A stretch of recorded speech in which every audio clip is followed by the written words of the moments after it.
peace, and welcome to the culture here on the Black Star Network. I'm your host, Faraji Muhammad. Thank you so much for tuning in and being a part of the conversation. Folks, we got a lot to talk about. First, let's talk about the latest out of the state of Utah, as they are another state that bans DEI efforts at universities and in their government. We'll talk about that. Also, we're going to be checking in with our brothers, Brother Sinedu Wakofor. I'm also joined by Pastor Wendell Griffin, as we talk about those 1,000 pastors that stood against, who are calling for a ceasefire from President Biden in the Gaza conflict. Also, we're going to talk a little bit about the latest out of Arkansas around the Voting Rights Act. We'll have that discussion. And later on, let's talk about how you can go from debt to success. I'm going to be checking in with the author of the book, On the Other Side of Greatness, Dr. Tawana Gilliard, to talk about her story. And can we talk about love, lives, and little help? Yo, wait till y'all hear this story and why we really need to talk about what's going on between these two B-list celebrities. Stay with us. These conversations up next here on The Culture on the Black Star Network. Let's go.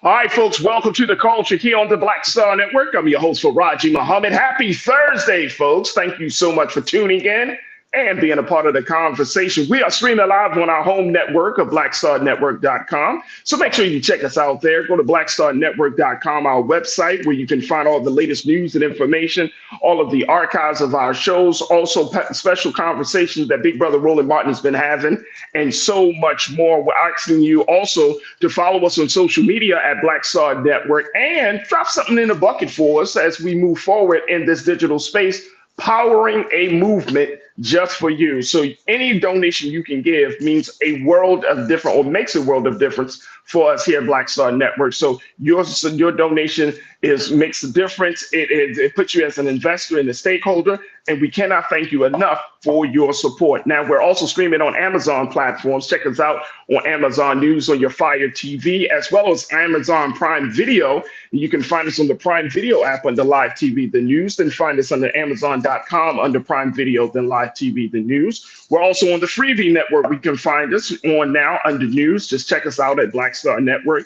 And we're on Plex TV 24 hours a day, 7 days a week. Just search for Black Star Network or find us on the Live TV, the news, and opinions. Now, along with that, folks, we are on social media, of course. We're on Big Brother Roland Martin's Facebook page, so you can check us out there. And big shout out to the Culture Crew on the Facebook page, as well as on, that's right, big shout out to the crew on the X platform. And we can also find us on Big Brother Roland Martin's YouTube channel.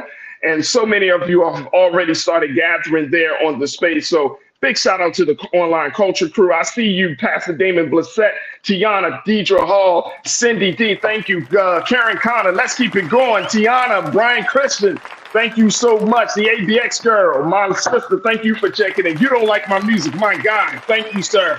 Gene Smith, thank you so much. Who else we got on here? Anastasia, I see you. Man, oh man, the crew is here and ready to rock and roll. So folks, if you haven't had an experience like this, this is an interactive experience where as we talk about the issues, you talk about it within the chat, and then we bring your comments to life. We help to let people know what you're thinking just as much as what we're thinking, and it's truly, truly a beautiful exchange. So join us in the Culture Crew today. All right, let me just bring my big brother, my brother who's always doing something, he's always traveling, but he's a brother who's committed to the work of liberation for our people. He is a diversity, equity, and inclusion specialist. He is a HBCU alumni, and I'm so always happy to talk to my brother. And I can't even forget. Let's bring him on. Brother Sinedu is with us. Brother Sinedu, first and foremost, is Black History Month, so happy Black History Month. That's happy major. Month, brother. Yes. Yeah. And guess what? This is the 2-year anniversary of the culture. How can I forget?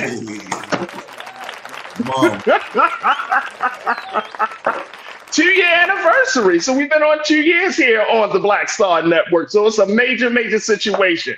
and I'm always happy to have you with us, big brother. All right, brother Sinead, let's jump right into these conversations dealing with first this diversity issue out of the state of Utah, how they have decided to move forward on banning DEI programs and policies. This is coming from the governor of the state, Mr. Cox there. And this is a measure that he signed, Governor Spencer Cox. He cleared the Utah State House and Senate by wide party line margins. Man, oh man. And let me just share with you the latest from the Associated Press. Let's put that thank you so much, Lisa. I couldn't even get the words on. Put the quote up. There we go.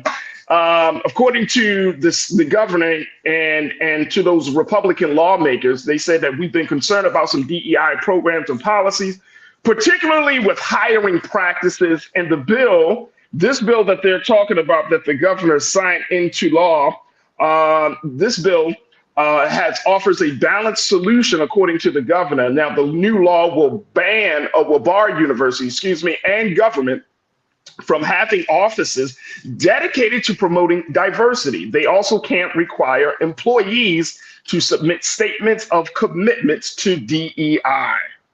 Wow.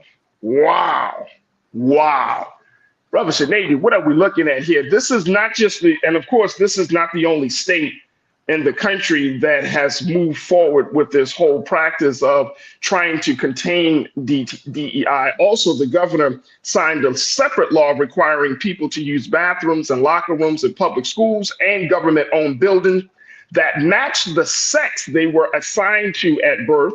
He's taken on all of the culture war in Utah. And this is another state, another Republican lawmakers, where other Republican lawmakers in 17 other states have proposed some 36 bills to restrict or require public disclosure of DEI initiatives, according to the Associated Press analysis of the bill. So what do you make of this, big bro?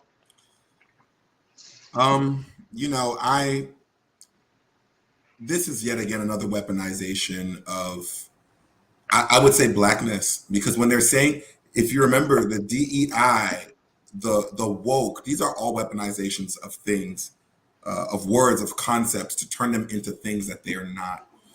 This is very shameful. And I actually, like I said, I'm going to play this differently. I actually agree. We don't need DEI if this country is true to her policies. If she is true to everybody can come and everybody can have a fighting chance. DEI is like most things that like civil rights folks have fought for. We wouldn't have these fights if these inalienable human rights were respected by white men. But they are refusing to respect these rights. So them taking this away, and I've said this many times on this show, I don't want to get too lost in the hubbub. Check the census. White people are not having babies in mass. I will keep saying it. In mass. By 2050, they will be a minority in this country. That is why their anti-woke, anti-DE&I also matches their anti-immigration, until these companies come here and they need qualified people to work these companies, and Americans don't have those qualifications. It is just like another dog whistle that no one should actually take seriously, but it's dangerous, because what it's actually doing is, when you look at it from a national security standpoint, you're saying that you are diminishing the importance of a diverse and an equitable workforce.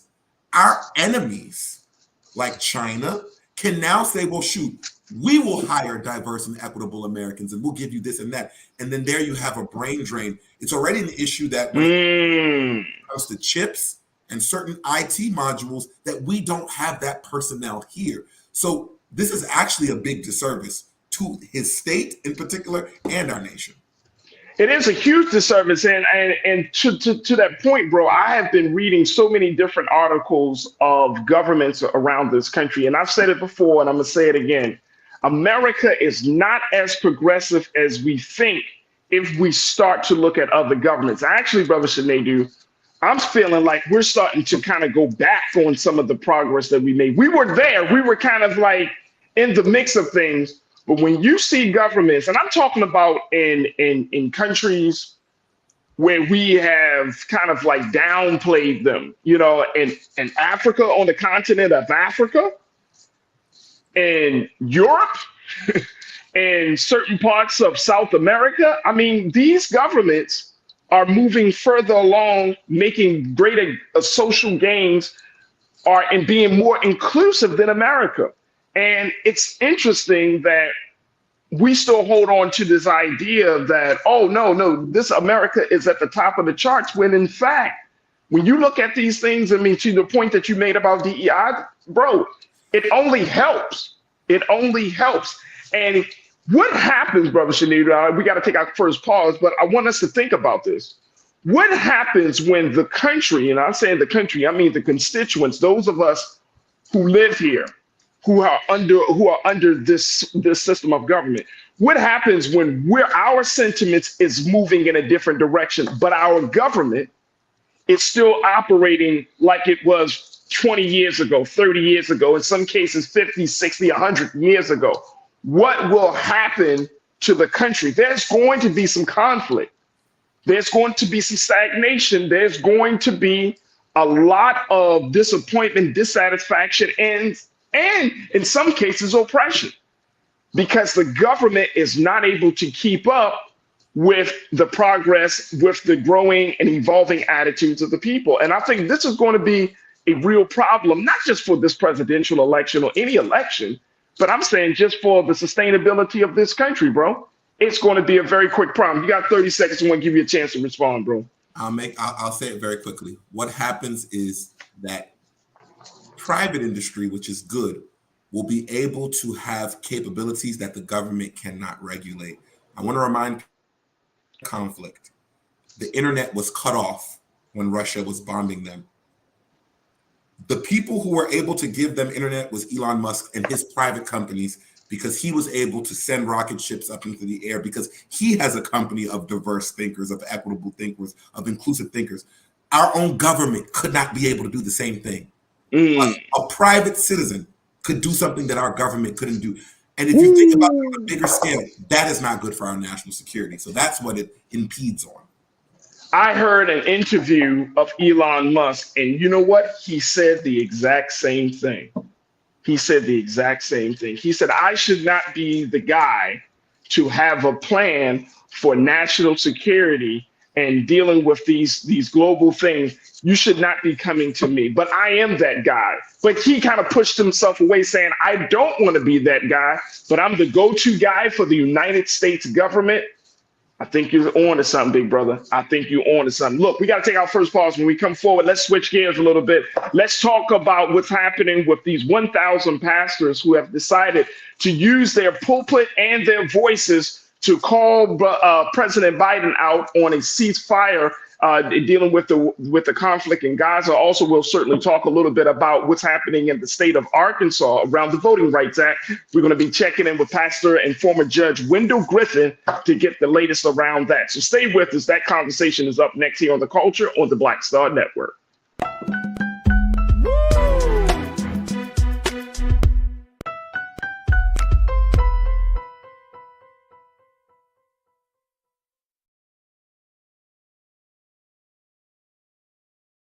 When you talk about blackness and what happens in black culture, we're about covering these things that matter to us, speaking to our issues and concerns. This is a genuine people-powered movement. There's a lot of stuff that we're not getting. You get it, and you spread the word. We wish to plead our own cause. Too long have others spoken for us. We cannot tell our own story if we can't pay for it. This is about covering us. Invest in black-owned media. Your dollars matter. We don't have to keep asking them to cover our stuff. So please support us in what we do, folks. We want to hit 2,000 people, $50 this month, raise $100,000. We're behind 100,000, so we want to hit that. Y'all money makes this possible. Check some money orders. Go to P.O. Box 57196, Washington, D.C. 20037-0196. The Cash App is $RM Unfiltered. PayPal is R Martin Unfiltered. Venmo is RM Unfiltered. Zelle is Roland at RolandSMartin.com.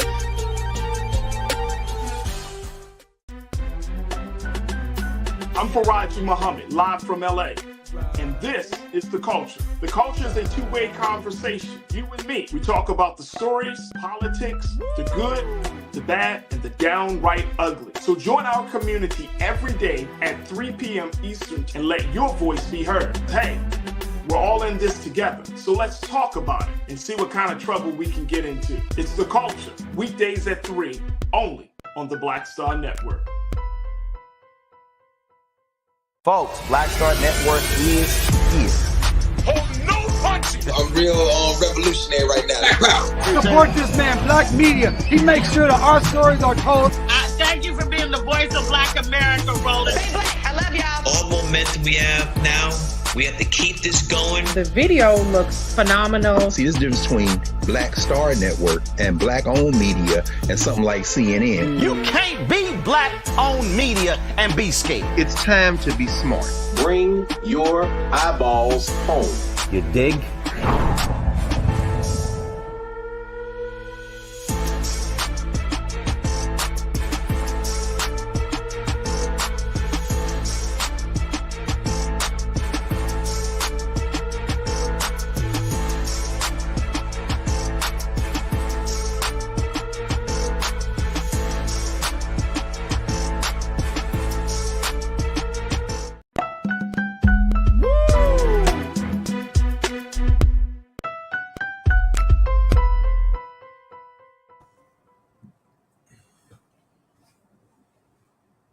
All right, folks, welcome back to The Culture here on the Black Star Network. I'm your host, Faraji Muhammad. Thank you so much for tuning in and being a part of the conversation. Joined by my brother, one of our great contributors here on the on the Culture here on the Black Star Network, brother Shinedu Wakorafor, who is a diversity, equity, inclusion specialist. He's an activist. He is one who's on the front lines fighting for the liberation of our people. Always a pleasure to have him.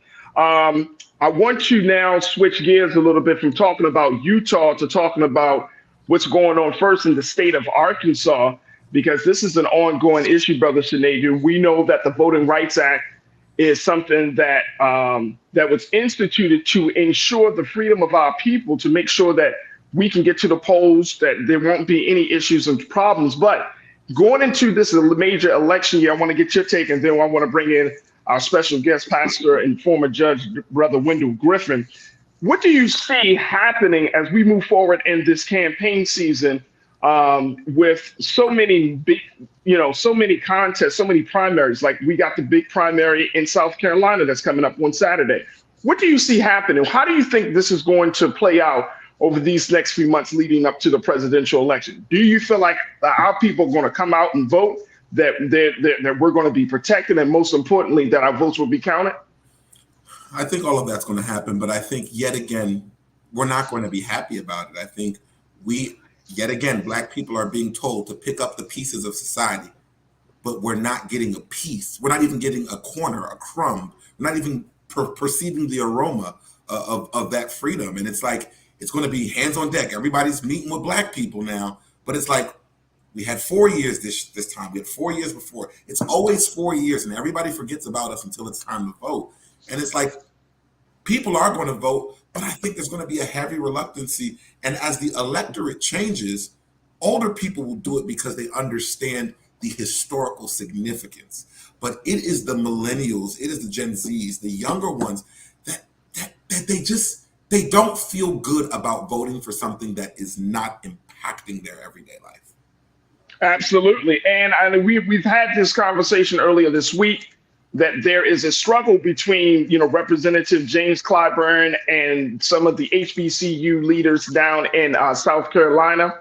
And that is a real cause for concern. We had a conversation yesterday, Brother Shinedu, about old school politics versus this new generation, the next generation.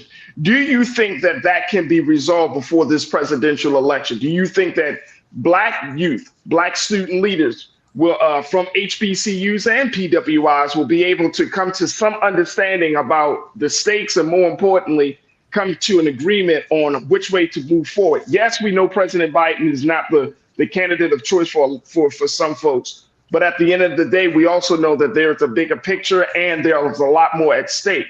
Do you think that these internal issues will get resolved, bro? I do not. because it's too quick. I think people are going to make big lofty statements, but they're not going to deliver. Because if you cared about this, let me take you back 4 years ago. There would have been, let me take you back 5 years ago. There would have been more respect on Alexandria Ocasio-Cortez's name when she spoke about the Green New Deal, things that this generation cares about. The people that will run helter-skelter and agree with whatever is going to be proposed are just people. It'll be just here for now and not forever. It's the people who are getting fish and not being taught fisherman skills. And it's unfortunate, because if you truly believed, if folks really truly believed in this new generation, then they would allow the new generation not only to govern, but they would allow their ideas to stand on center stage. And that's just not happening.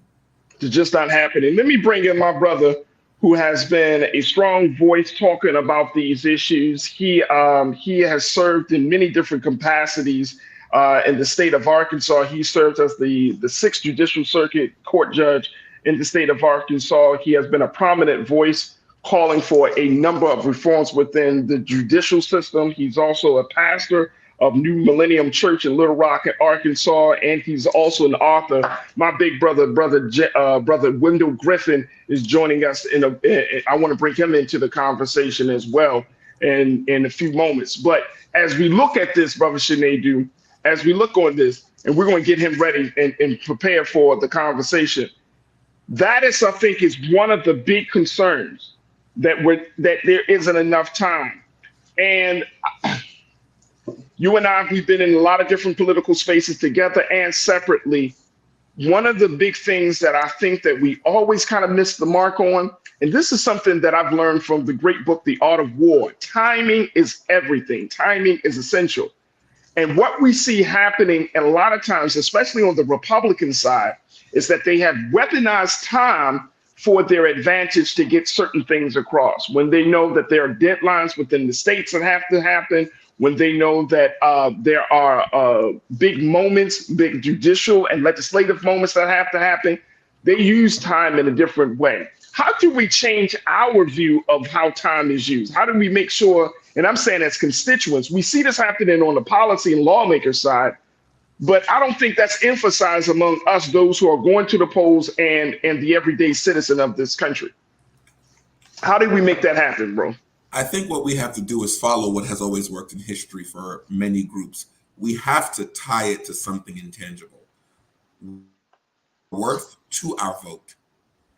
You're not getting our vote if you're not willing to do this or that for us. It can't be vote for me and I'll do this. No, it has to be you're either going to do this or we will not vote for you, or we would abstain from voting. Because when you do something like that, it is pegged to something greater. And it gives now, it's the onus now on the person that wants wants the electorate. It puts the onus on them to actually have to deliver. And don't get me wrong, President Biden and Vice President Harris, they have been trying, but I say try harder.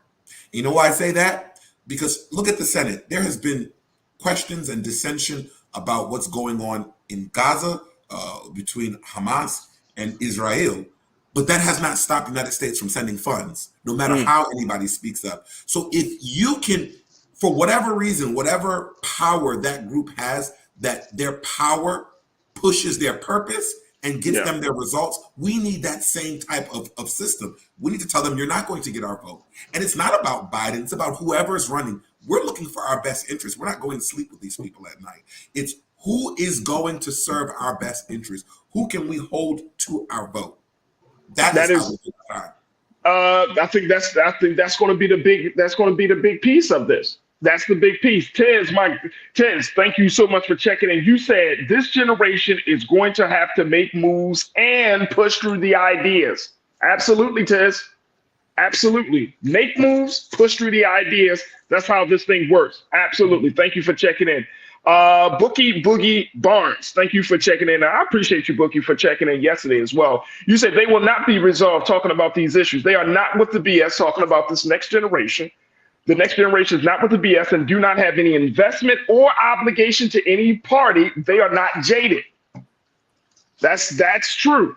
They kind of, you're talking about the first time voter, or maybe the second time, third time voter who's 21, 25 years old, or even 18 years old.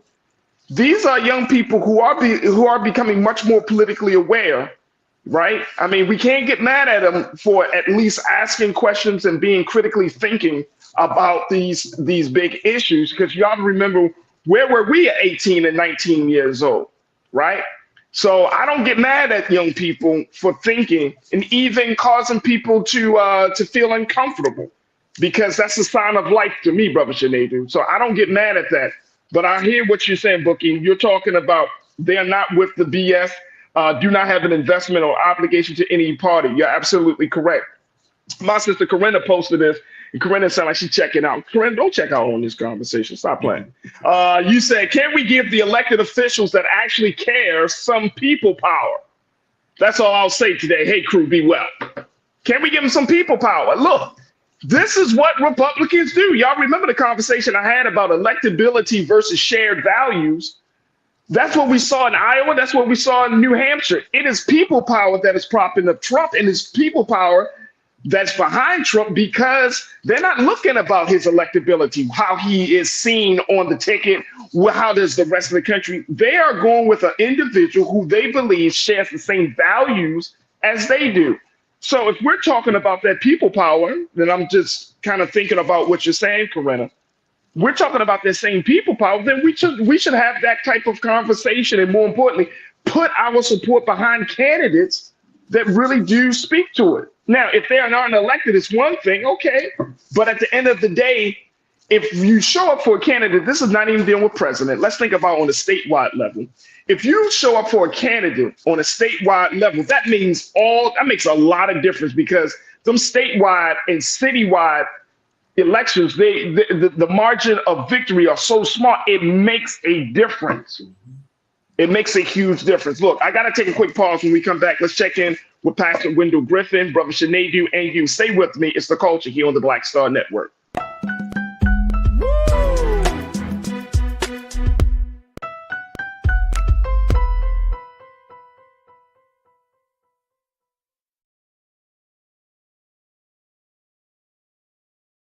Pull up a chair, take your seat.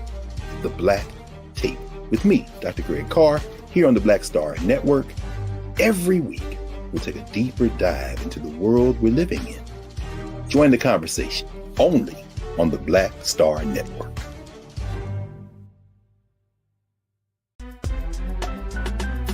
I'm Faraji Muhammad, live from LA. And this is The Culture. The Culture is a two-way conversation. You and me. We talk about the stories, politics, the good, the bad, and the downright ugly. So join our community every day at 3 p.m. Eastern and let your voice be heard. Hey, we're all in this together. So let's talk about it and see what kind of trouble we can get into. It's The Culture, weekdays at 3, only on the Black Star Network.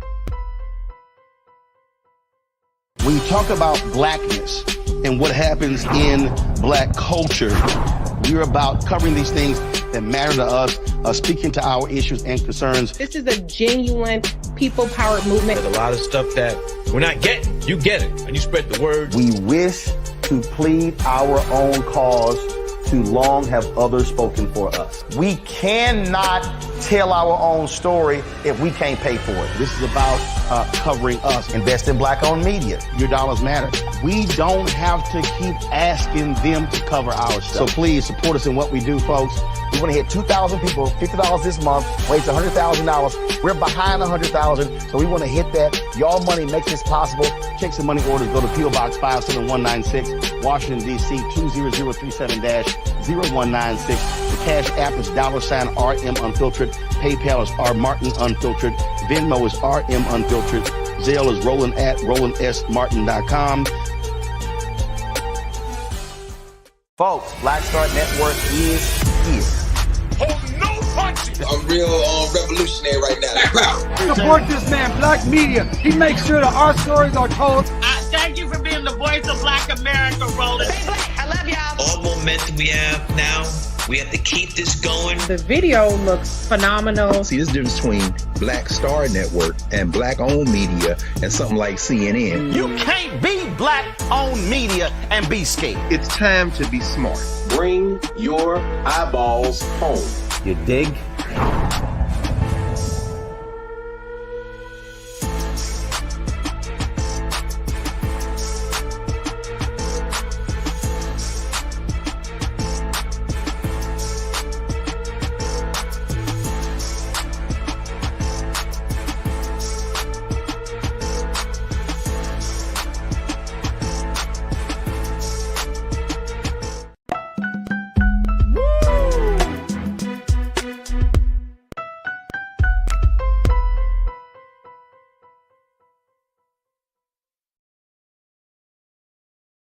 Folks, welcome back to The Culture here on the Black Star Network. I'm your host, Faraji Muhammad, and I'm joined by my contributor and one of our great culture crew members, Brother Sinead Wakofor, a DEI specialist and activist. Now I want to bring in, along with Brother Sinead, a brother that we've heard on this show before. He's always got something to say, a lot of fire, a lot of passion, and he speaks his truth without any type of filter.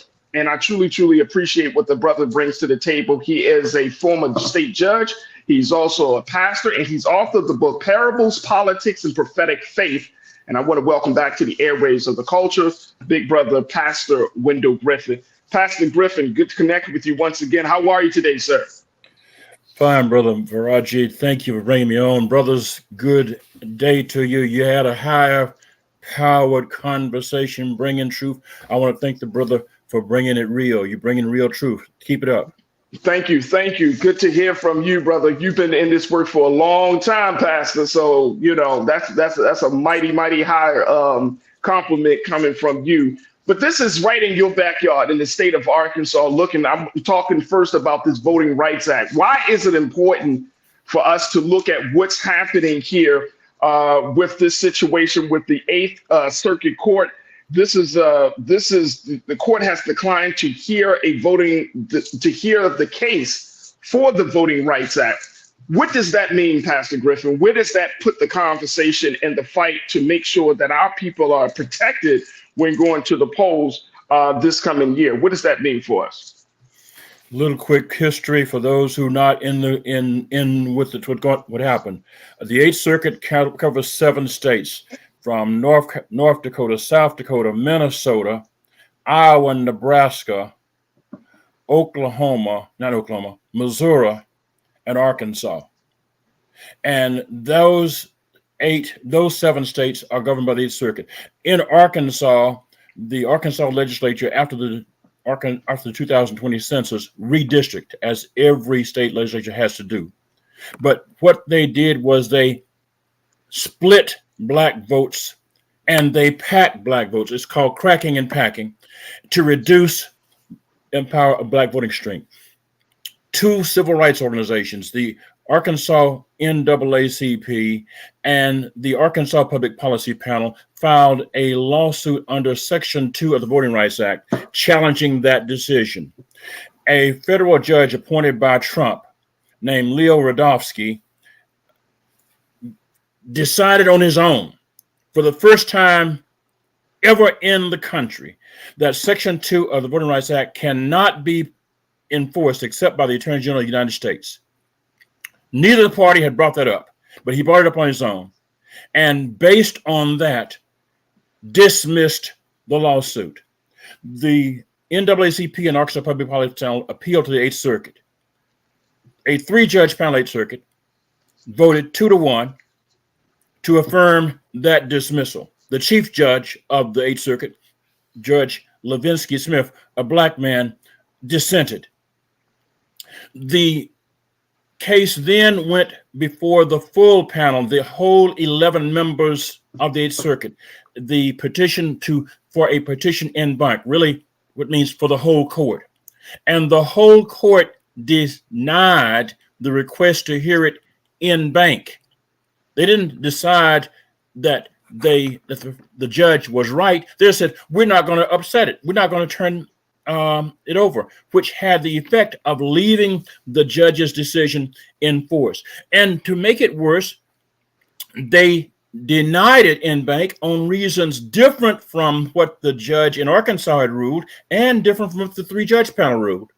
Even though there's a long set of laws that says when you do that, something like that, the party who gets the benefit of that has to file a cross appeal. This is deep in the woods, but basically what that means is now if you want a challenge in Arkansas or in those other states that are covered by the Eighth Circuit, the decision, there has to be a petition filed for certiorari in the U.S. Supreme Court. Hello, you got to have 4 votes of the 9 justices of the Supreme Court. There's a 6-3 supermajority of the Republican of the right wing. You're not going to get 4 votes, okay? So basically, this is a very below to voting rights legislation, voting rights prosecutions under Section 2. Now, I need to remind you, Section 2 has been recognized by the Supreme Court as privately enforceable for a generation. So this is, this is not a new decision. This is a backward decision that is taking us back before Section 2 was even put into the law. It's almost as if the circuit says there is no Section 2 if you are a civil rights organization. Only Section matters if you're the Attorney General of the United States. Wow. Brother Shanavian, what's your take on that, bro? It's the same old game. And I think what you're saying constitutes that bigger point on why all politics are local and why your local elections are just as pivotal as the elections at the national level, because these judges, correct me if I'm wrong, they were appointed, were they not? Yeah. I think tale as old as time. We've heard one times, and I hate to say this, but I think in the Black community, we have to work on our strategy. I think we are very good in identifying what we don't agree on.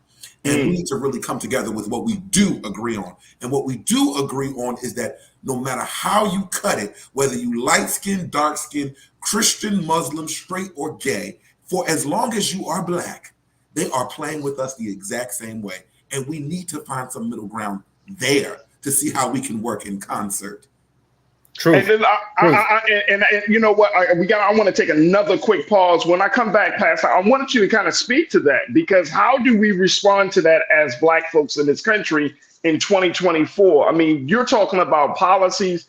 If they're moving in a way that it's as if the Voting Rights Act never existed, then that means that we have to move differently as a people. And I want to get your take on that, as well as I want to raise up some comments from our culture crew. Folks, stay with us. You're tuned into The Culture here on the Black Star Network.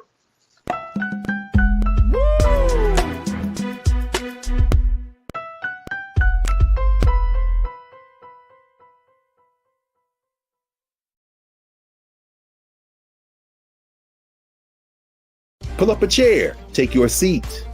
The Black Tape with me, Dr. Greg Carr, here on the Black Star Network.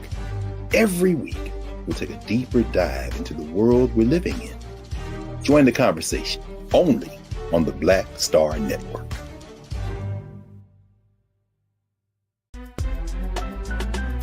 I'm Faraji Muhammad, live from LA. And this is The Culture. The Culture is a two-way conversation. You and me. We talk about the stories, politics, the good, the bad, and the downright ugly. So join our community every day at 3 p.m. Eastern and let your voice be heard. Hey, we're all in this together. So let's talk about it and see what kind of trouble we can get into. It's The Culture, weekdays at 3, only on the Black Star Network. When you talk about Blackness and what happens in Black culture, we're about covering these things that matter to us, speaking to our issues and concerns. This is a genuine people-powered movement. There's a lot of stuff that we're not getting. You get it, and you spread the word. We wish to plead our own cause. Too long have others spoken for us. We cannot tell our own story if we can't pay for it. This is about covering us. Invest in Black-owned media. Your dollars matter. We don't have to keep asking them to cover our stuff. So please support us in what we do, folks. We want to hit 2,000 people, $50 this month, raise $100,000. We're behind 100,000, so we want to hit that. Y'all money makes this possible. Check some money orders. Go to P.O. Box 57196, Washington, D.C. 20037-0196. The Cash App is $RM Unfiltered. PayPal is R Martin Unfiltered. Venmo is RM Unfiltered. Zelle is Roland at RolandSMartin.com. Folks, Black Star Network is here. Oh, no punches! I'm real revolutionary right now. Support this man, Black media. He makes sure that our stories are told. Thank you for being the voice of Black America, Roland. I love y'all. All momentum we have now, We have to keep this going. The video looks phenomenal. See, this difference between Black Star Network and Black-owned media and something like CNN. You can't be Black-owned media and be scared. It's time to be smart. Bring your eyeballs home. You dig?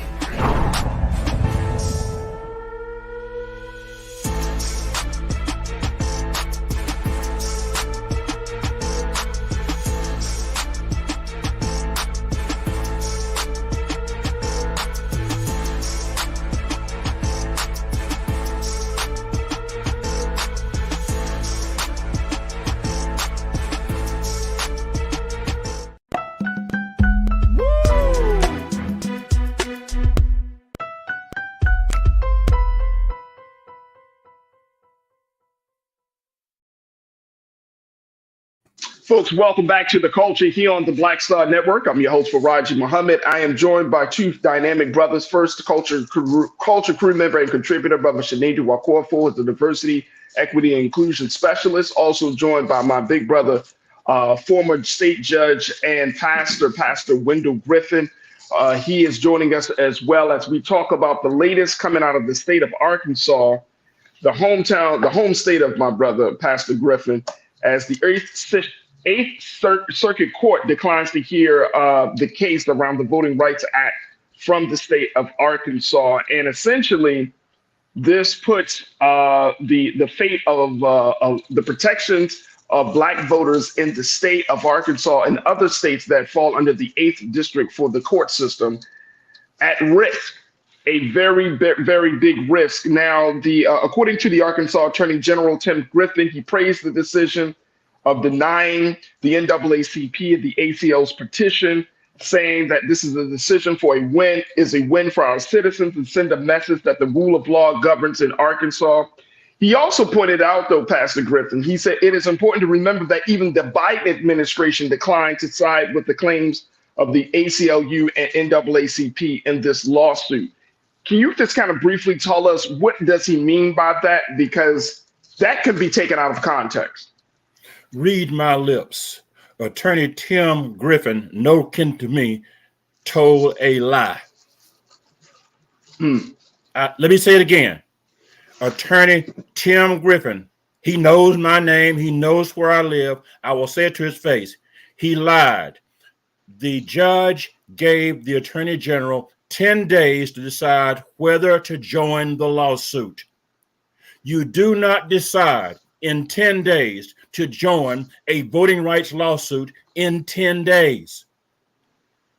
I don't care who are the litigants. The Attorney General of the United States has never taken a 10-day period and decided to join a lawsuit. Why? Because there's too much work to be done to understand what the lawsuit is about. And so that's all that happened. When the Attorney General did not join the lawsuit in 10 days, Judge Radofsky, the federal district judge, moved on. But to say that the Biden administration did not side with the plaintiffs is just a lie. Well, let me say it's a damn lie. And so, Pastor, how do Black folks in Arkansas and in those states that you named that are under the 8th District Circuit Court system, how should we move forward on that? You know, considering this is an election year, we have a lot of things that are on the plate, but folks are really trying to figure out, you have all of these internal issues within Black communities, within Black organizations, civil rights organizations. Now we got this on the plate. So how should we move forward? Roger, let me say one more thing and I'll go to your question. Yes, Tim sir. Griffin formerly worked, you got to know where people come from. Tim Griffin formerly worked for Karl Rove as a vote cager. Karl Rove, the guy who put George W. Bush in the White House by canceling Black votes in Florida. Karl Rove, the vote cager. Tim Griffin worked for him. That is who is the Attorney General of Arkansas. And so this is what this is about. This is simply Karl Rove 2.0. Now, how do we respond? Yes, sir. Point blank, crying doesn't help. crying does not help. What we've got to do is we've got to say point blank, listen, we have got to hold not only the Republicans accountable, but we've got to also hold the Democrats accountable. Do you know why Section 2 only allows the Attorney General of the United States?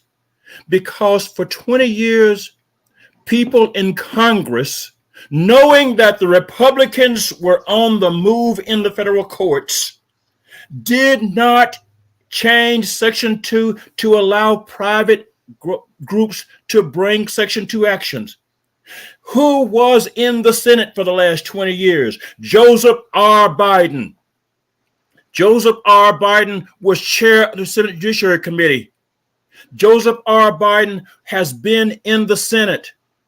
And Joseph R. Biden has been in the Senate during administrations when Democrats were in power. During the Obama administration, they could have done it. During the Clinton administration, they could have done it. They didn't, because they just sat on their hands. And we as Black people have got to hold them accountable, because Biden will come and say, you got to elect me, re-elect me, because if you don't, you'll get more of the same. My response is, no, we shouldn't. If you were in the Senate and you knew the Republicans were on the Senate and you didn't take proactive action to protect voting rights, why should we trust you now? Brother Sinedu, that's a hard pill, man, when you got to look at somebody's track record in their history, and then you got to move forward and possibly placing your faith for your future.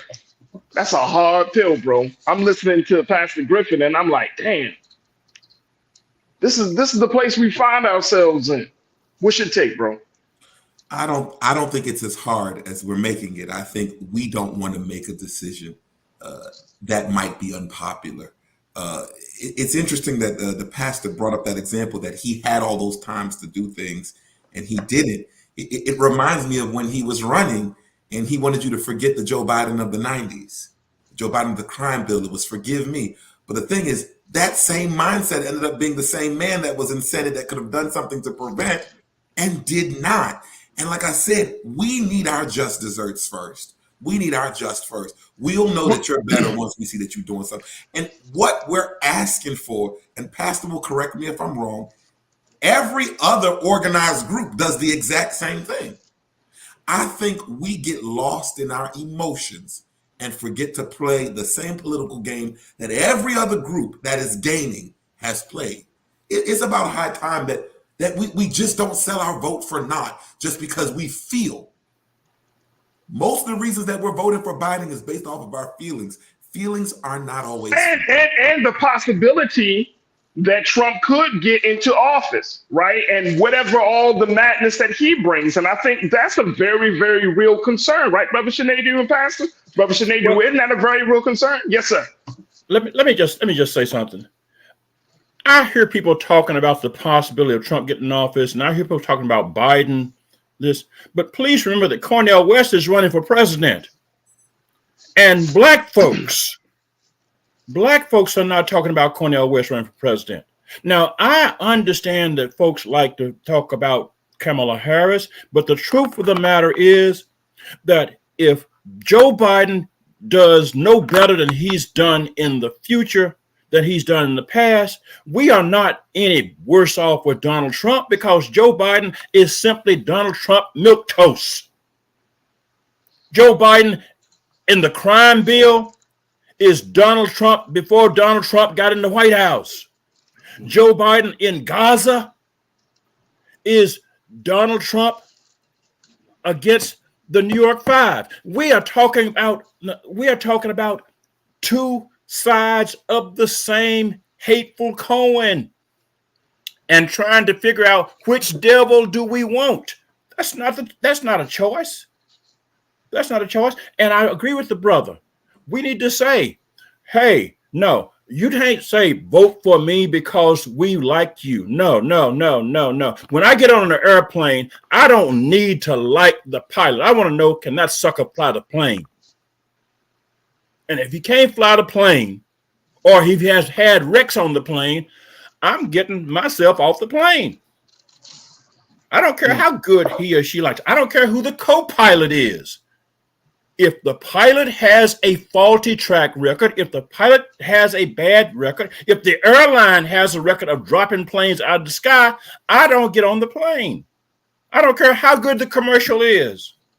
And we black folks have got to start saying that. We've got to start saying, hey, you cannot get our votes with a soundbite. You cannot get our votes with a doggone glamour show. And you can't get our votes with a song and dance. It is not whether or not you can play our music or you know how to sing our songs. It's whether our lives will be better because you are in the White House. And this is what we want. We want this. We want this in your program. And you don't get our votes if we don't see it. As far as I'm concerned now, Joe Biden can't get my vote if there's no ceasefire in Gaza. Joe Biden cannot get my vote because if he does not call for a ceasefire in Gaza, he won't call for a ceasefire in Arkansas or in Alabama or in New York when the KKK does that stuff under the guise of police power. Because all that some policing is KKK with a uniform. I gotta stop you right there. Pastor Wendell Griffin, who is the pastor of New Millennium Church in Arkansas. Pastor, I truly appreciate you for joining us on the conversation. Brother Sinedu, thank you so much.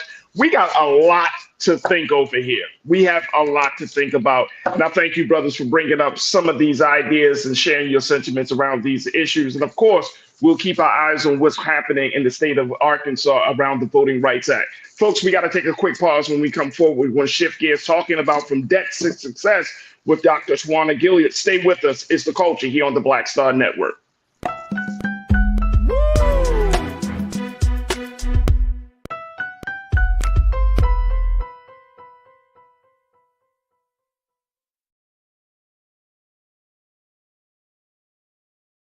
Folks, Black Star Network is here. Oh, no punching! I'm real revolutionary right now.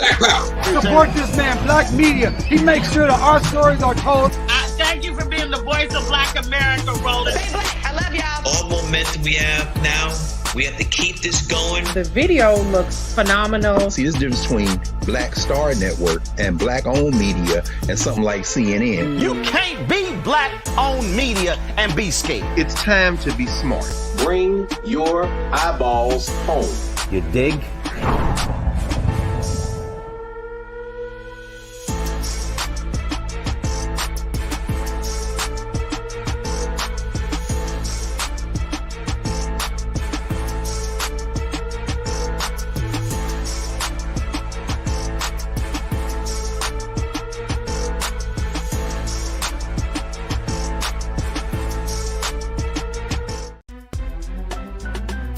I'm Faraji Muhammad, live from LA.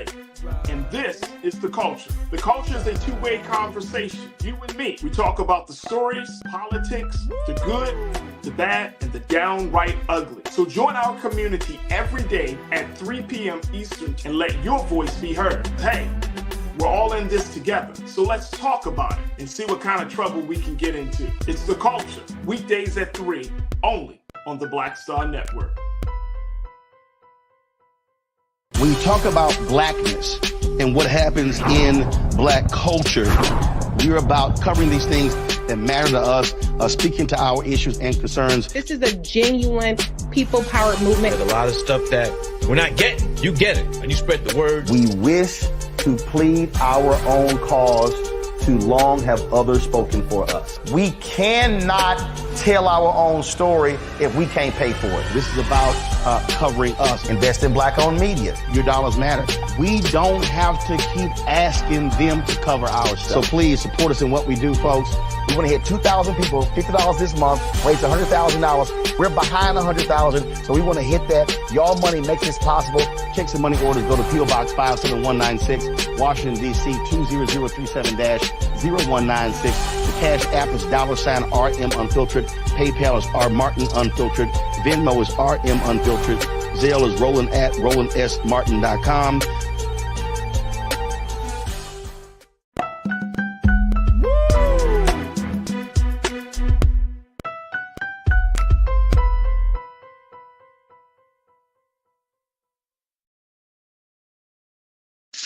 All right, folks, welcome back to The Culture here on the Black Star Network. I'm your host, Faraji Muhammad. Thank you so much for tuning in and being a part of the conversation.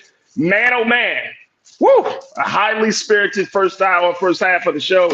Make sure y'all check us out there on our website at blackstarnetwork.com, where you can download the app for free. Follow us on social media at Black Star Network, and you can also give the show your support for the conversations, where we have conversations that give space to a lot of different views, folks. You may not agree with it, you may not like it, but guess what? There are people in the Black community that think differently about a lot of these issues. And so we have to honor, I think it's important that we honor and respect those individuals, right? To make sure that we can all be heard, because as we often say, Black people are not a monolith. We are not a monolith at all. So it is important for us to share these ideas, discuss these ideas, even get upset with each other. But at the end of the day, we do have to come to some consensus and have some understanding of where we are coming from, and most importantly, where we are going. So again, go check us out at blackstarnetwork.com. All right, folks, let's shift gears, talking from politics to talking about how to change your life. And I am joined here by our new contributor, Sister Trinette Collier, who is the inspirationalist, to give us the latest about some of the things that we can do to change our lives. But we're also joined by a very special guest. She is the author of the book On the Other Side of Greatness. And she's here to talk about her life story of going from a 7-figure debt situation, what, 6 figures, 7 figures? It was a lot of money she was in debt, y'all, to being successful. We're talking about Dr. Tawana Gilliard, MD, who's joining us along with my sister Trinette Collier, who is the inspirationalist. Trinette, Doc, thank you so much for joining us. How are you, sisters, today? I'm good. How are you? I'm good. Anything can happen on the culture. That's all I'm gonna say. Anything can happen on the anything can happen. All right. First and foremost, Doc, I want to talk a little bit about your story. You put out this book, On the Other Side of Greatness, where you talked about your life. You went from, you put it in economic terms, but I know that if you put it in economic terms, there's an emotional toll there. There is some changing of thinking that's happening there. But you're talking about being in this place of debt to going into a place of success. Talk to us about this book, On the Other Side of Greatness. First, I want to do a shout out to another Mo Brown sister that I see, Coach Trinette. Hello. I was trying to wait and be, I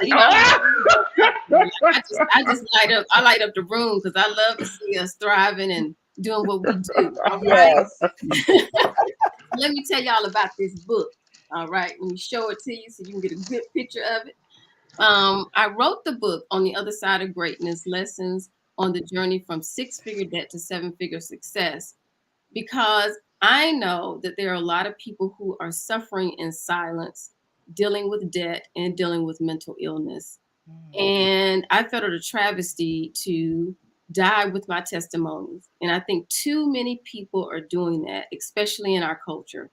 And I wanted to share the struggles I had gone through. It was a hard ride, but I felt that God purposed me to do this, to help others, to let people see that even when your back is flat on the ground, there's still opportunity to rise and to get up. And so the book just goes through my whole transformation of how the debt happened, stating the importance of looking back at the generations that have come before you, understanding that our history in this country, and whatever your nationality may be, your history, understanding how that affects how you think about money, how you treat money, and how you use money. And so I had to look at all of that, and I had to come to grips with that. And so that's my story of that journey of changing my money mindset, changing my financial DNA. I talk a lot about that in the book. Understanding that you cannot move forward unless you take a hard look at yourself and what you are doing and how you got yourself in this situation. I talk about how me suffering in silence for years because I was too embarrassed to share with anyone what happened to me with all the debt, and realizing that it takes a community. It takes what I call a dream team to help you in any situation that's happening in life. In building that team, coming up with plan, making sacrifices. And in 10 years, I had paid all the debt back and build a 7-figure portfolio. Let me ask you this, Dr. Tawana. A lot of times when we have conversations, especially about the economics of things, right? When we have these conversations, it seems to be to make more money, but there's so much more to getting from a place of debt to success. And I think, Coach Trinette would agree with me that there is first a shift in mindset, right? Yes. That has to happen first, right? But and you might not like this, I don't know. But the shift in mindset, everybody can't make that shift. Everybody can't go. I'm gonna disagree. Right. I'm gonna disagree. You're going to disagree. All right, that's why I said you might not like it, but you're saying that it can happen. But in the bigger scheme of things, is this something that we want to continue to talk to share with Black folks in this country, especially given the fact that the more that you are quote unquote economically successful, it seems like the less control you have. I'm not sure about that. So the more because here's the only thing, and I'm right, and I'm just throwing this out there just because I think this is worthy of a conversation. That are we talking about just earning 6 or 7 figures, or are we talking about wealth and financial freedom and independence? Because I think that has to be made clear. That's the thing. I'm not talking about the rat race of, you got to make a lot of money to get out of debt, and you have to stay on your grind to get here, because that's not what I did. When I found out about the debt, I was a resident. I was 6 months before I was to finish to become an attending. And the reason why the debt got so large is because I was in medical school for 6 years. I didn't do the 4-year traditional. I had some issues with one of the tests, and then I had some issues with depression. So it took me 6 years to finish.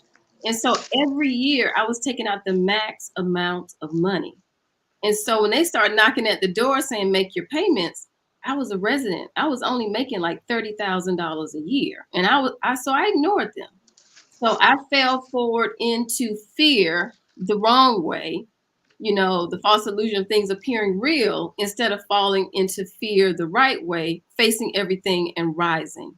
And so when they came after me, they snatched all of my edges, snatched me right out the dirt. I was in a car dealership trying to get a Cadillac because I was going to treat myself to a new car.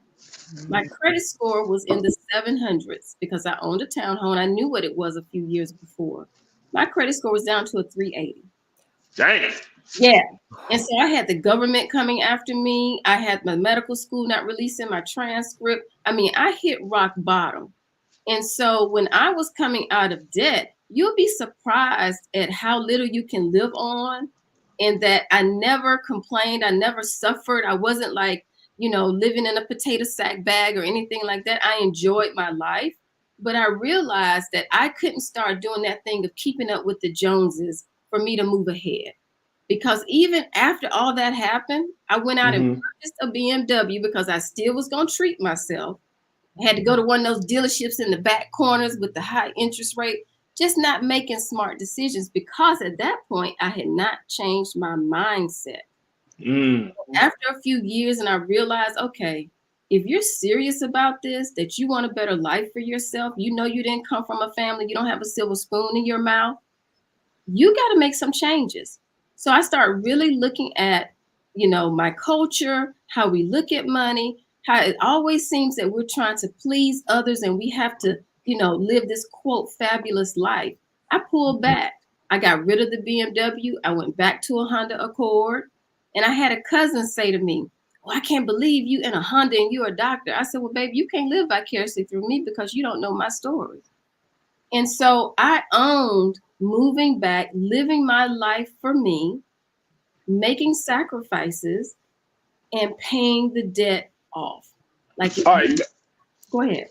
No, Doc, and I'm glad that you broke that down, because I want to bring Coach Trinette into this and get her take on it before we take our next pause. Coach, what do you make of that in terms of, the type of mental change that Dr. Tawana had to make and more importantly, not allowing the chatter of other people and their expectations to serve as the metric of success. Talk to me about why that is important in this process. Listen, that first of all, I commend you because it is a big step. And a lot of times we are concerned about what others think are going to think. And we're in the background crying, miserable, depressed, going through all of this. I went through it myself, and it is a mindset. And I wanted to ask her, what was that start of that process like? Because I already know it wasn't easy to say, hey, I have to make a change. I have to literally be determined to make this change, because it does start in the mind. When you get tired of being tired at that rock bottom, it takes for you to get to that rock bottom level to say something is not right about what is happening. You know, who am I trying to impress? First of all, who's going to contribute to my household? That's something I had to learn over time as well. But when was that point? What was that point like, that process where you just said, okay, enough is enough. I have to do something. That's a great question. And I think people need to understand that that shift is not always like someone flipped a light switch on and it's automatic. There will be phases to this where you will see a little clearer. And like, it's just like my mom said, if you keep chopping at a tree, it's bound to fall. So the first point is when I was in my room, in my townhouse, at my darkest moment, with a loaded 380 gun in my lap and contemplating committing suicide. Oh my God. And the thing that saved me was God showing me a vision of my mom standing over my coffin. And I could not do that to her. So that was the first step. I had to live for her. And so that was the first step. And then I started trying to fix things myself. And after about 2 or 3 years, I realized, like, look, you are digging in mud. I was trying to read and educate myself. And I realized, like, there's just some things that I don't know. Like, this isn't my major. I'm not a finance major. I can do what I think I know what to do, but I need help. Then that happened where I realized I had to reach out for help. That was very hard, because it's hard to trust people on your journey, because you feel like time you tell someone, they're going to hold it against you. And yes, that happened on my journey. I went to a hospital to ask for help with my student loans, and they went and told a practice that I was supposed to start working with about the amount that I owed. They rescinded the job offer because they said I owed too much money and there's no way I could pay that back, and they didn't want me in their practice. Wow. But I had to move beyond that. So what I ended up doing is I went to the bank where I was banking, and I spoke with the branch manager. It was very hard. I was shaking, trembling. I took all of my stuff in there. I told her my story, told her what I had tried to do, and I said, I need help. Can you help me? And that was one of the best decisions. So that was another chop at the tree. And it was the best thing I could have done, because she helped me find someone who could help me with credit repair. And that's Miss Yvette Nelson. She's still out of Albany, Georgia, still working and helping people. And she gave me my financial advisor, Brett Bazemore, who's still with me and did the forward to my book. They helped me get an accountant that could help on the journey. He's now retired. But that was the best thing I could have done, because I surrounded myself with the people who were more knowledgeable in certain areas than I was. That was the next thing. And then I had to be committed to what I wanted for myself. Wow. This is a self journey. It has nothing to do with my family or anyone else. I wasn't trying to impress anyone. Trust me, I had to listen to a lot of chatter when I wasn't taking the trips and going here. And, why aren't you doing that? Because I'm on a mission. Yeah. Wow. I love it. I love it. And the fact is, I'm telling you, let's give her a round of applause to Dr. Tawana. That could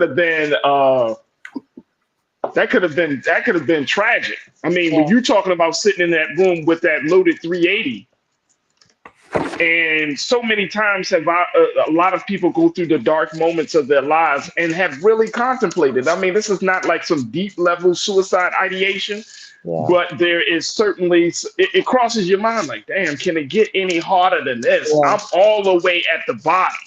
Yeah. and it becomes like it gets to the fiber of who you are. Mm-hmm. Your faith is questioned. Like you said, you have that vision of your mom.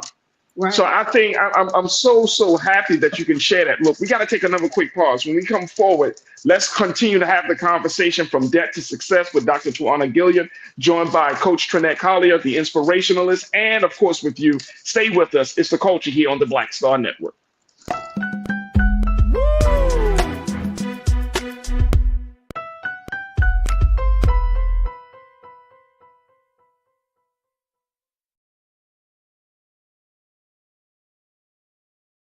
Pull up a chair, take your seat. The Black Tape with me, Dr. Greg Carr, here on the Black Star Network. Every week, we'll take a deeper dive into the world we're living in. Join the conversation only on the Black Star Network.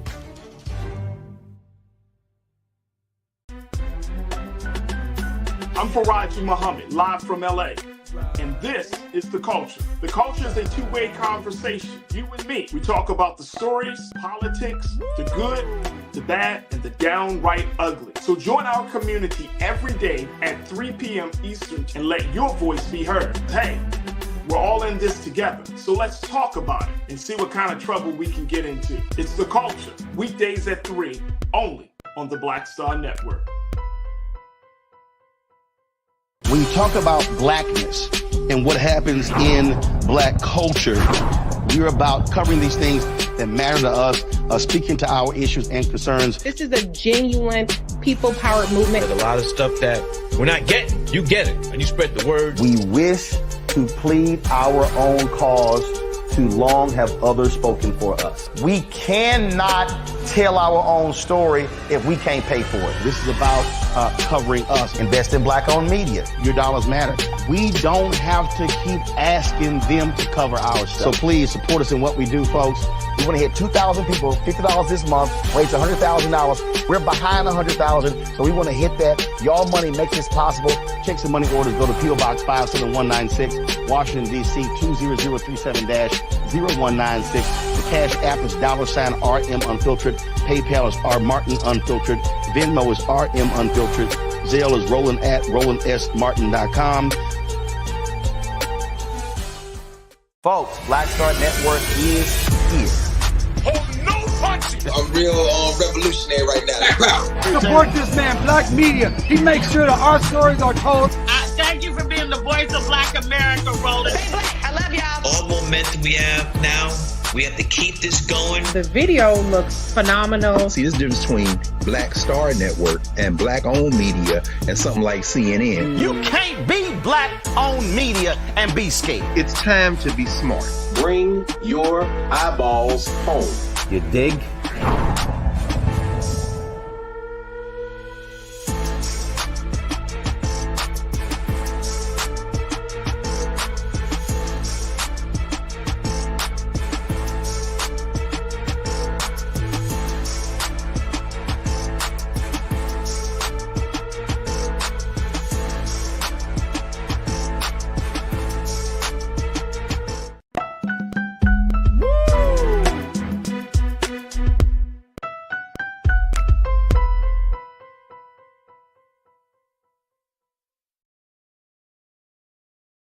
All right, folks, welcome back to The Culture here on the Black Star Network. I'm your host, Faraji Muhammad, joined by two dynamic women.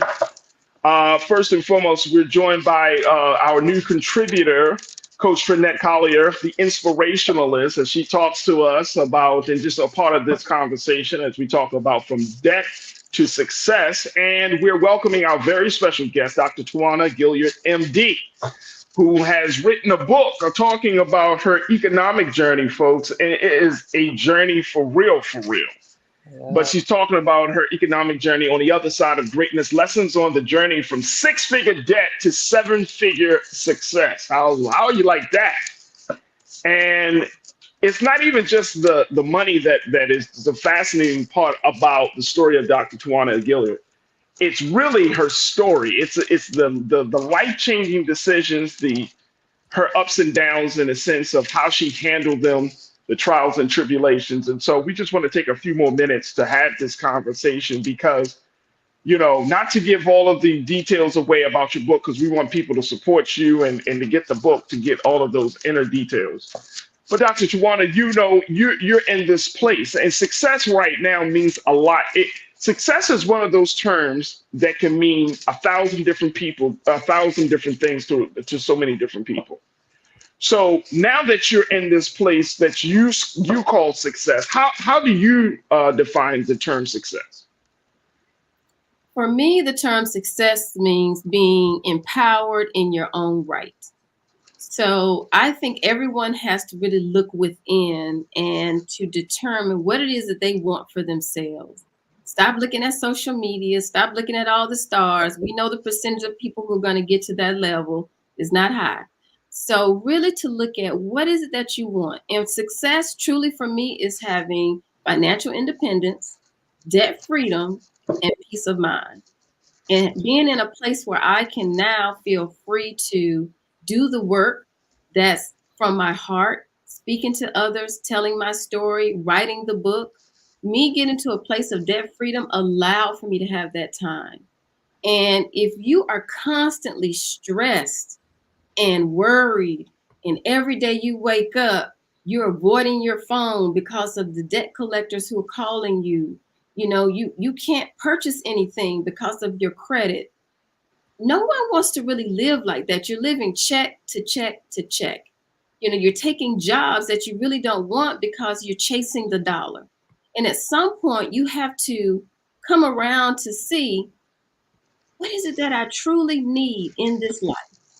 And for me, peace is at the top.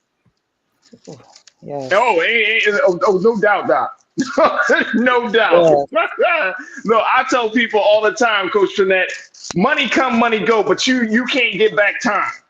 You can't get back time. And you know what? And even more so, and to the point that Doc just made, let me tell y'all something. Like, I am, and I don't know whether this is because, you get older. As you get older, you start to learn a certain thing. Like, people can offer me even money for certain things. They, oh man, we got this. And if it's on like a day that I have told myself, like Sundays, man, don't ask me to do no work on Sunday. You know what I'm saying? It's not happening. It's not happening. I'm gonna be honest with you. Unless you paying me the bag. Right. But I mean 2 duffels just coming out anyway. But what I found to be very, very a huge value for me is my time and my peace. Yes. And Coach Jeanette, I want to kind of get your take on that, because unfortunately, a lot of us learn that lesson very later on in life. Yeah. Is there a way that, and some people say, well, in your first few years and, in your 20s and 30s, you need to be in grind mode. I'm not in complete agreement with that. I understand that you want to build. Yeah. But I feel like in your 20s and 30s, if you institute good, healthy practices and have a very healthy view of your time, of your boundaries, of your values, and more importantly, to Dr. Tawana's point, you are clear as to what success means and look like to you. Yeah. I think those things are missing from the conversation, especially in our 20s and 30s. What's your take on that, Doc? Coach Matt? I totally agree. I think we have to start off by setting those boundaries. When I was 20 and 30, I didn't have boundaries. I didn't know what the boundaries. And it was funny because I can give everybody else, set them up with boundaries, but I didn't have any for myself.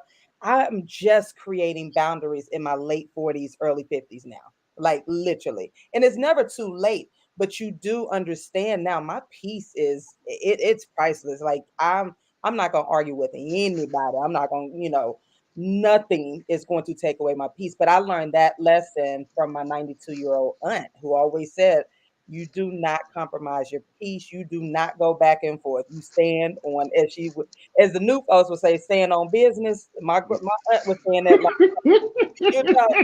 you stand firm in what you believe in and so forth, right. And you set those boundaries. I wanted to ask Doc, what was the support? Like your testimony is powerful. Yes. But I wanted to ask you, what was your support like on this journey? Because it is a shameful process. and it is lonely, because people are judgmental, or they would say, well, girl, I don't know how, or girl, it wouldn't be me, this type of deal. But what was your support system like during this process? That is a great question. And I do talk about that in the book. I talk about, for me, I talk about the dream team. Now, the owner of my team is God. Yes. That's for me. I'm faith-based. That's just from my core. Now, I'm the coach. So, like, I pull people on the team or on it, I bench them, whatever I need to do. So I think it's important to find that one person that you can confide in. I had a really dear friend. We went to medical school together. We trained together. We had similar struggles together. But I could call her and confide in her and tell her everything because I knew she truly understood that struggle. Yeah. And so I didn't tell a lot of people because I think if you get too many people in the mix get a little murky. Mm-hmm. Be careful, That's true. How much you tell your business. And the people that I had on my team, as far as my financial advisor, the credit repair person, I had therapists. I have therapists at different times. I have someone that I do maintenance now with, like, monthly. And your team members change at different times. Yeah. So I think it's important to have people who understand your mission. And if you get someone on your team who can't really understand your mission, that they're just talking at you. Yeah. Financial advisor who's talking at you, but doesn't really understand what you're trying to do. Mm-hmm. Some of the things that I did on my journey may not have made financial sense, but for me, a lot of things had an emotional tax to it. Yeah. So me paying off, us paying off the house, and people could have said, well, the interest rate was only 2.9. Why would you do that when you're earning this much on your investments? But there was a mental tax attached to debt. Mm-hmm. And he understood that. He laid it out to show me the differences, but he supported me when I went on that journey to do what I wanted to do as far as paying off that debt. Yeah. And so you have to have people who can educate you, but also understand when there are a lot of emotions, when you come from different cultures, how we look at things. That's really important. And be strong enough to remove people from your team. I had an advisor who wasn't in my corner. I had given him some money to invest, and come to find out he just put it in a cash account. I was like, what? So I earned nothing over the year. That was before I built the dream team. Yeah. It is okay. We have this thing about, I don't want to insult anybody. Yeah, I don't have to insult you, but I can say, you know what, this relationship isn't working out. Thank you for what you've done up to this point, but I'm going to move on to someone else, and that's okay. And Dr. Tawana, what you're talking about is relational intelligence. Yeah. Right. That's something that I'm learning now. There's a fantastic book. I hope I can get this brother on, man. Dr. Darius Daniels, who wrote the book about a Christian pastor. Fantastic book. He talks about relational intelligence and how to discern where you put people in your life, if they're a friend or associate, assignment, or an advisor. And when you're on a journey, that's important to have the ability to discern, because we all think that everybody can go. Mm-hmm. No. And they can't. And that includes the family members. That includes your high school friends who feel like they're entitled to you because of time. So they have supreme access to you. And I think that speaks volumes about that. And so it's a beautiful thing to hear that you learn how to discern early on in the process. So now that you're at a much more successful space, that you know how to move and navigate through all of these different relationships and these different people. Now, one of the big things is, let's talk about this other relationship. You got this gentleman blowing up my chat right now. My husband. He's one of my biggest supporters. Mr. G4900. He's screaming out in the chat, that's my wife. That's my wife. I love it. I love it. Yeah, I can do it without his I support. love it. Hey, Mr. G, thank you for joining the chat and bringing that energy, man, because that's what we do here on The Culture, man. We support families, bro, and I truly thank you so much for that. We got about 60 seconds left, Dr. Tawana. I want to give, you laid out such a major, and as Coach Finette said, a powerful testimony. How can people learn more about the work? And let's not even forget, you're actual medical doctor. I am. So for those of us who may think that just because you are a doctor or a lawyer and you got your life is all laid out and everything is just falling in place, this is an example of a Black woman who, even though she was going through medical school and is providing a very important service to society, she has some serious trials and tribulations, and she's been able to overcome it by the grace of the God. So how can people learn more about your book, get a copy of your book, and more importantly, about the work that you're doing right now, and to connect folks to the other resources that can get the next Dr. Tawana Agilia out of that place of darkness? Okay, what I want to say before I get to that, I want people to understand that my journey had hiccups, setbacks. I was born with a congenital heart block. I have a pacemaker. On this, I lost my colon. I have an ileostomy from ulcerative colitis. I was not able to work a lot of the times. I don't do clinical medicine at this point. I work from home for a large insurance company, but I went to part-time because I got to debt freedom and financial independence, and it allowed me to have time to write the book and do all the things in the speaking engagements. So I want people to understand they were setbacks. There were times that I couldn't save. There were times I couldn't do all the things I wanted to do. But a setback is just a setup for success. So you don't give up just because life happens. So keep going. Now, if you want to get my book, to get all the details, because I do give plans in there about different methods you can use to help pay back your debt. First of all, be honest with yourself. That's the first step. On the other side of greatness, you can get it from my website, cornerstoneofwellness.com, if you want an autographed copy, and it's on there. If you want to get it off Amazon, it's on paperback, ebook, and Audible, because I know this young generation, we love the Audible. It's there, and at Barnes. That's me. Also, going to be doing my first TEDx talk in March about. Wow! Come on now, come on, Doc, come on. Let's get some horns for Dr. Tawana for that one. Can we get a little horns, please? There we go. There we go. So I'll be doing that in March out of Lewis University. And I also just got another second TEDx talk, which will be later in the year. So I'm just pressing forward, telling my story and hopefully blessing others. My target audience is everybody, but definitely the young people. I really want to connect with college and keynote speakers. So just look me up. You can find me on all social media, Dr. T, MD, or Dr. Tawana, MD. Facebook, Instagram, LinkedIn, I'm there. So yes. There it is, Dr. Tawana. I truly appreciate you. Real Brooklyn, one of our great culture crew members, he said, hearing this makes you ask yourself, what the hell am I complaining about? Right. Get up, do something. Pastor, my big brother, Pastor Damon Blissett said, testify. There we go. He said, Boza Blick checked in and said, glad the brother is supporting his wife. Absolutely. Absolutely. I'm glad that Mr. G49er 00 is supporting his wife as well. Terrence Bolden checked in and said, all that you said, sis, was real talk, sister, right there. So, Brother Terrence, thank you so much as always. Man, oh man, people are really and truly appreciating your story. But your husband did post something. He said, balance plan to work plan to play.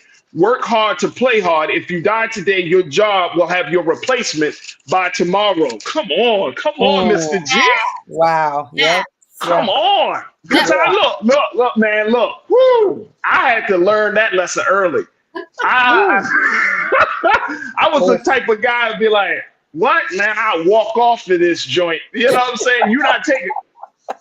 That was I'm saying. I'd be like, man, look, I'll find me another job. You're not putting me in the grave. And I always have this joke.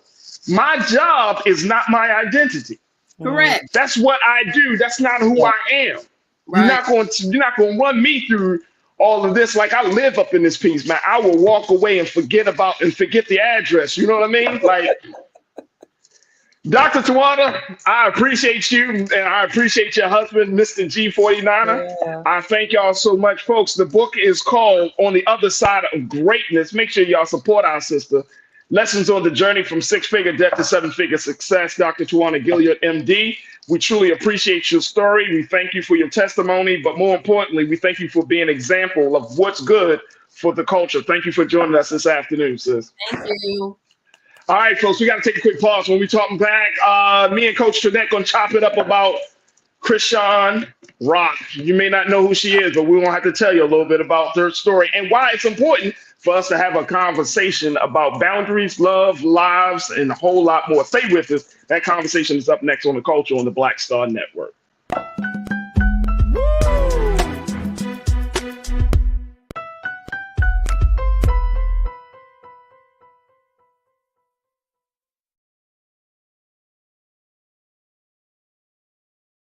Black Star Network is here. Oh, no punch! I'm real revolutionary right now. Thank you for being the voice of Black America. All momentum we have now, we have to keep this going. The video looks phenomenal. See, this difference between Black Star Network and black-owned media and something like CNN. You can't be black-owned media and be scared. It's time to be smart. Bring your eyeballs home. You dig? When you talk about blackness and what happens in black culture, we're about covering these things that matter to us, speaking to our issues and concerns. This is a genuine people-powered movement. There's a lot of stuff that we're not getting. You get it, and you spread the word. We wish to plead our own cause. Too long have others spoken for us. We cannot tell our own story if we can't pay for it. This is about covering us. Invest in black-owned media. Your dollars matter. We don't have to keep asking them to cover our stuff. So please support us in what we do, folks. We want to hit 2,000 people, $50 this month, raise $100,000. We're behind 100,000, so we want to hit that. Y'all money makes this possible. Checks and money orders go to P.O. Box 57196, Washington, D.C. 20037-0196. The Cash App is $RM Unfiltered. PayPal is R Martin Unfiltered. Venmo is RM Unfiltered. Zelle is Roland at RolandSMartin.com.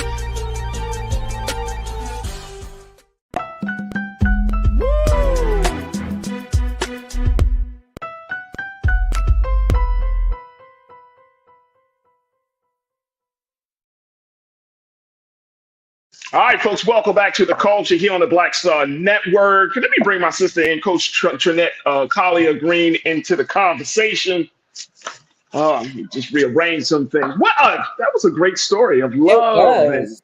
Yeah. I mean, and it's so real. Like, you know, this is something that's affecting especially Black women, financial piece, you know.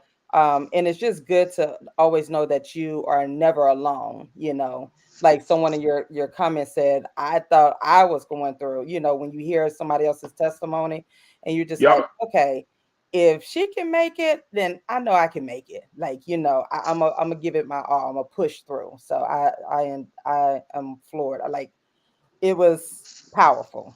Yeah. Very powerful. Let's talk about something, look, and this might be an ongoing conversation. But let's talk about love when it goes wrong. Why you always drinking? You already sipping tea already, Coach? Listen, let me just say, look, this is real. And like I said, this is going to be an ongoing discussion. Yeah. But if you aren't familiar, there's a 23-year-old by the name of Chrisean Rock. She's actually from my hometown of Baltimore. Yeah. And she's a reality show star, right? She got into a relationship with a gentleman by the name of Blueface. He's an LA native. And they've had a very tumultuous social media type of relationship. They are known for their antics and their wild up and down trials and tribulations on social media. They have a huge following on social media, both of them respectively, individually and collectively, huge following. So a lot of young black children, young black girls, young black men are looking at these two. Now, for us, we may be thinking to ourselves, like, who are some of these people? But I bet you, if you were to ask any of your nieces, your nephews, your sons and your daughters, do you know Chrisean Rock and Blueface? They'll probably be able to tell you. Yeah. So they've had a tumultuous relationship. A lot of toxic things have happened in their relationship. I'm just giving y'all a nutshell. But it's gotten to the place now where this 23-year-old Chrisean Rock has decided to take her love to the next level, quote unquote, by getting a tattoo. Now, they already are tatted up, Trinette. Yeah. Chrisean, Blueface is tatted up all around his neck and everything. Yeah. But Chrisean took it to the next level. And I was just like, what the hell is going on? She decided to put the man's face on her face. This is her. This is Chrisean Rock. I wish we could zoom in. Yeah. What y'all seeing is the face of her lover. The man that she has said that she wants to be, she's in love with, right? 23 years old. 23. The thing is, they're not in a relationship together. No. And so she got this tattoo after the relationship had dissolved. He has moved on to someone else. Yeah. He's moved on to someone else. Can we look at, I just want to throw this up there. Look at this, y'all. And look, we're not saying this. Look, y'all know if I'm bringing this type of celebrity gossip or celebrity news to you, it's for a reason. There is a very serious conversation that we need to have with the next generation about love and relationships, right? Yeah. Very serious conversation, because anytime, let's throw that back up on it, please, Lise. Anytime, no, I'm talking about the picture. Thank you. Anytime you go this far to express your love, this is a whole human face on your face, y'all. Yeah. Now, let's take this thing a step further. Blueface, the guy that she's in love with, whose face is on her face, he's moved on. He got another girlfriend at this time, Bonnie Lachey. Mm-hmm. Bonnie Lachey, his new girlfriend, and she is a star of a reality show. She was on a reality show and all of that. She decided to get a tattoo of the same dude on her butt. I can't make this thing up. This is crazy. It's real. So I want to kind of get your take on this real quick, Coach, because you got two women who have decided to put this man's face on their bodies. I would, and at least when you get a chance, let's show. I don't hate to show this man as a mugshot, but let's just pull up a picture of Blueface when you get it. His real name is Jonathan Jamal Porter. Mm-hmm. And when you get a chance, please, let's put his face up there. Nothing crazy, because But Bonnie Lachey, she put Blueface's face on her butt, right? And when she did that, she posted this message on Instagram where she said, Chrisean, now let's show this quote, please. Chrisean stole my idea. She thought she was up in me. Blue loves me. He upset with me. RN means right now, but I'm not going nowhere. And this proves that. What are we looking at here, Coach? We're looking at we're looking. This is a mess. This is a hot mess. But more importantly, when you're seeing young people, 23 in their early 20s, and I know some of us say, well, we do some dumb things in your early 20s. We'll do some crazy things. But this is in the front of so many other young people, especially young Black girls, who may feel like this is acceptable. This is a way that you earn the love of a man. And then for young Black boys, that you got these women in this frenzy around you that they love you so much they're literally putting your face on their bodies. Yeah. What can we learn from this? Listen, I have to go into auntie mode with this one. Right. Because you're looking at these beautiful women, beautiful young girls. And I was rooting for Chrisean. When I first heard of her, and I'm like, this baby needs some help. She really does. You know, her She story. getting little help. That's why we called it this. Love lives and little help. And I can imagine that it is because, you know, her background story of her family. I remember hearing it. She's lacking love and she's seeking it in the wrong places. But, you know, just the fact that these two women are literally desecrating their body in the wrong way. I have a tax, so I'm not against the tax, but it's doing it in the wrong manner, you know, and for this other individual who does not care about them at all. They both have children by him. So I'm like, okay, that's right. Son, why not? That's like the ultimate, you know, you have a son by him. And so it's like, what, you know, before it was the tooth. She had his picture of him on her tooth that was replaced, you know, and now it saddens me because you're literally doing foolish things for this one individual who does not care about you. And granted, I don't have no tat, but I know back in the day in the 20s, we've done some crazy stuff, right? But it comes at a point where you have a group of people around you to pull you in. And this is my part. This is the moment I'm worried for her. Like, who are her true supporters? Where is her village to pull her in? You're 23, baby. You're a mother now. Like, we have to do some things to change our behaviors, you know, and it really lacks self-love. That's all bottom line. It's a lack of self-love. It's a lack of discipline. It's a lack of knowing who you are. You know, this is both of them are beautiful women. And it's like, y'all are going cuckoo over this man. When you get a face tat, like, you know, I know we have technology, you can get it off at any time, but I don't know. Can you? I mean, I'm gonna be honest with you. I didn't know that. Can you? I mean, this is a deep tat. This is not like a small. You can get this removed because wouldn't that damage the face? I'm not sure the process, but you can get it removed. But I'm pretty sure it's going to be painful. But it's just the fact that you took time. First of all, you took time from your motherhood, from your child. You know, you're focused on this man who's now he's in jail or something, but you're focused on this man. And now the other woman is focused on he's upset with me right now, but this is going to like it's a game between the two. And guess what he's doing?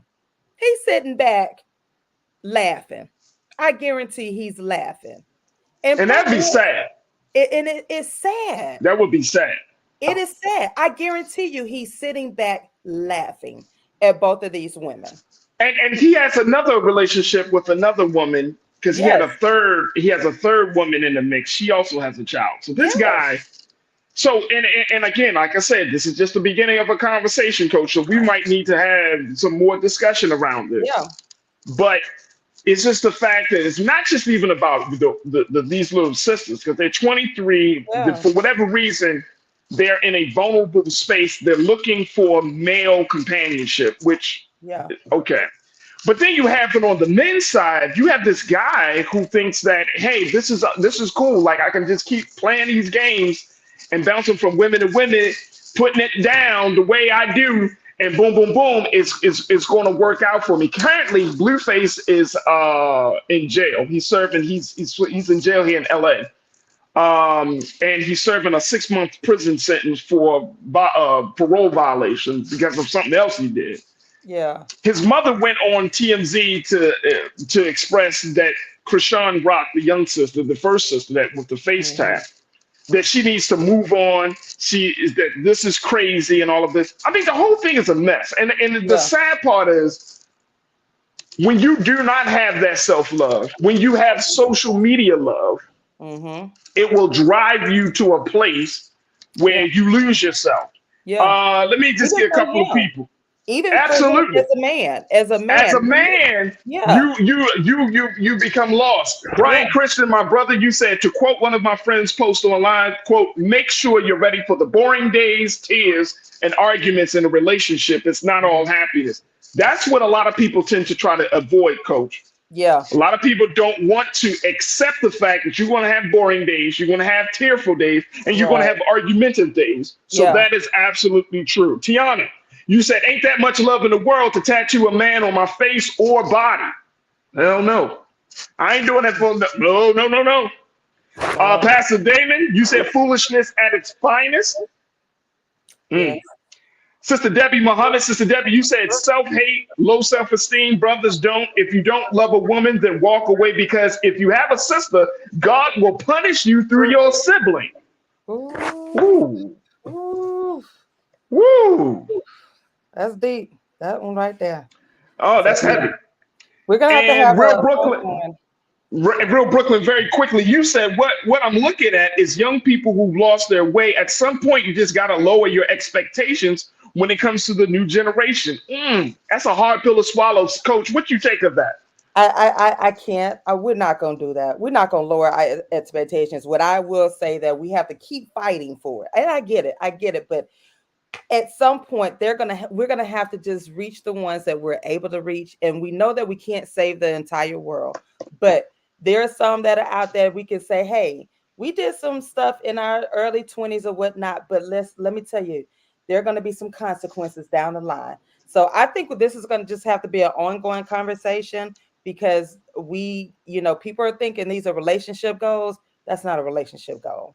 It's not. And I know one of the things that you and I chatted about offline is to have some more discussion. And folks, I think we're going to do this, especially now that Valentine's Day is upon us, right?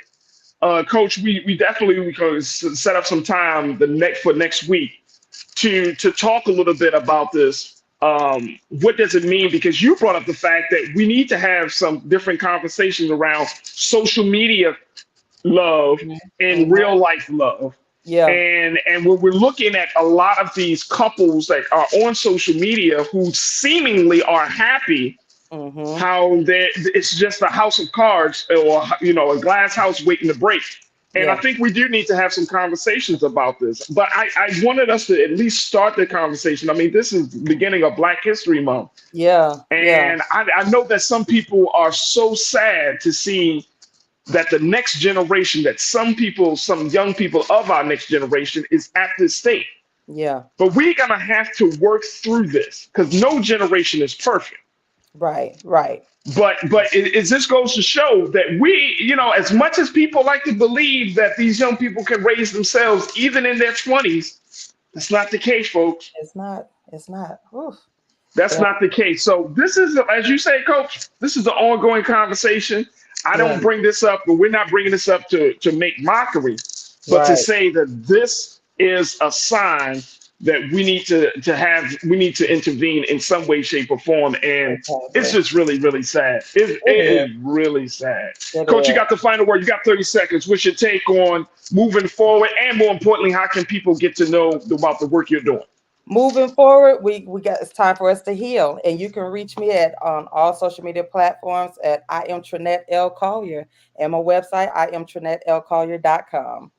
There it is right there. Coach Trinette Collier. Y'all can find her on all social media platforms. She's also joining us here on The Culture on Thursdays at 4 p.m. Eastern time. And she brings a lot to the conversation, a lot of great energy. We talk all the time. We always texting and laughing and talking about stuff, but she brings a lot to the table. I'm happy to have her a part of the team. Thank you so much, Coach. We truly appreciate you for being so good for the culture.